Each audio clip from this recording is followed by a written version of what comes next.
মণিমালাস কিচেনে আপনাদেরকে স্বাগত জানাই। বন্ধুরা, এখন তো খুব গরম এসে গেছে, তো এই গরমে আপনাদের শরীরকে ডিহাইড্রেট রাখার জন্য আমি একটা পানীয়ের রেসিপি নিয়ে এসেছি আপনাদের কাছে। তো এই রেসিপিটার নাম হলো ডিটক্স ওয়াটার। ডিটক্স ওয়াটার সম্বন্ধে আপনারা হয়তো অনেকেই জানেন না, এটা আমি আপনাদেরকে একটু এক্সপ্লেন করে দিই। এই ডিটক্স ওয়াটারটা হলো কি, যেটা সবজি, বিভিন্ন রকমের ফল এবং ভেষজ দিয়ে এগুলোকে জলের মধ্যে মিশিয়ে তৈরি করা হয়। তো এই ডিটক্স ওয়াটারের অনেক উপকারিতাও রয়েছে। এই উপকারিতা হলো যেমন কি, এটা আপনাদেরকে রোগা হতে সাহায্য করে, আপনাদের ডায়াবেটিসকে নিয়ন্ত্রণ রাখবে, এবং সারা দিনে আপনারা নর্মাল ওয়াটারের সঙ্গে যদি কমসে কম 1 লিটারও এই জলটা খেতে পারেন, তাহলে আপনাদের শরীরের পক্ষে অনেক উপকারী হবে। তো চলুন তাহলে এই রেসিপিটা বানিয়ে দেখানো যাক। তো এই রেসিপিটা বানানোর জন্য আমি এখানে একটা আমলকি নিয়েছি, কিছু পুদিনা পাতা নিয়েছি, একটা শসা নিয়েছি, একটা লেবু নিয়েছি, একটা আদা নিয়েছি, একটু হলুদ নিয়েছি, আর কিছু এরকম গোল গোল পিস করা লেবুর টুকরো নিয়েছি, এবং নিয়েছি কিছু আনারের দানা। তো বন্ধুরা, এই রেসিপি বানানোর জন্য আমি এরকম একটা কাঁচের বড় মগ নিয়েছি। এর মধ্যে আমি জল নিয়ে নেব।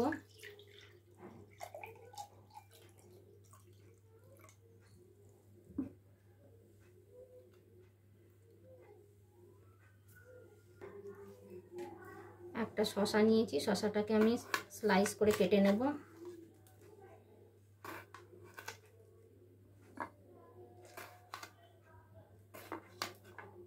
গোল গোল করে এরকম কেটে নেব শসাটা।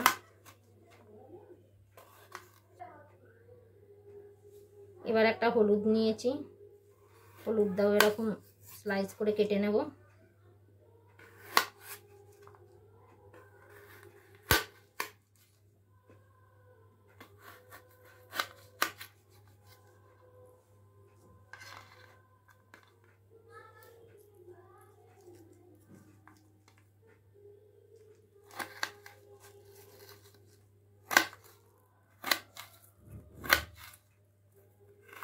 ওটা একটু ঝিরি করে কেটে নিলাম হলুদটা।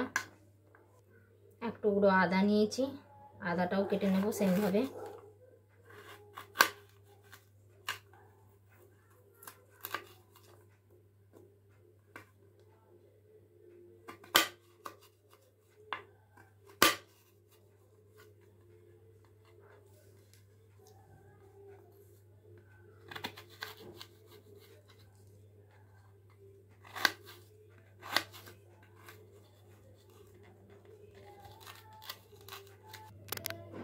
এবার আমি গ্লাসের জলটার মধ্যে পুদিনা পাতাগুলো দিয়ে দিলাম, আনার অর্থাৎ বেদানার দানাগুলো দিয়ে দিলাম,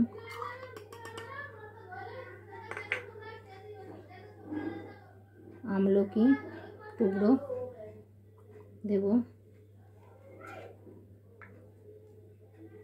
আদা কুচিগুলো দিচ্ছি,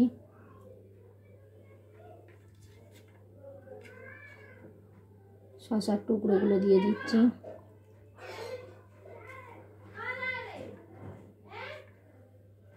হলুদের কুচিগুলো দিচ্ছি, আর লেবুর স্লাইসগুলো দিয়ে দেব। এতে অর্ধেক লেবুর রস চিপে দিয়ে দেব।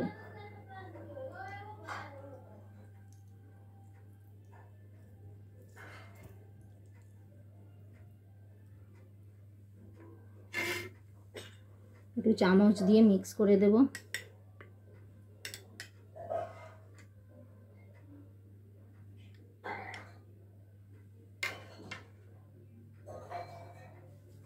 দিয়ে এইটা আমি 2 ঘন্টার জন্য রেখে দেব, তাহলেই আমার এই ডিটক্স ওয়াটারটা রেডি হয়ে যাবে।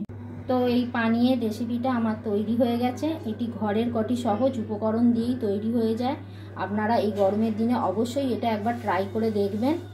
আমার এই রেসিপি যদি আপনাদের ভালো লেগে থাকে, তাহলে আপনারা অবশ্যই আমার চ্যানেলটা সাবস্ক্রাইব করে দেবেন এবং পাশে থাকা বেল আইকনটিও দাবিয়ে দেবেন, যাতে আমার এরকম সহজ সহজ আসান রেসিপিগুলো আপনাদের কাছে সবার প্রথমে পৌঁছতে পারে।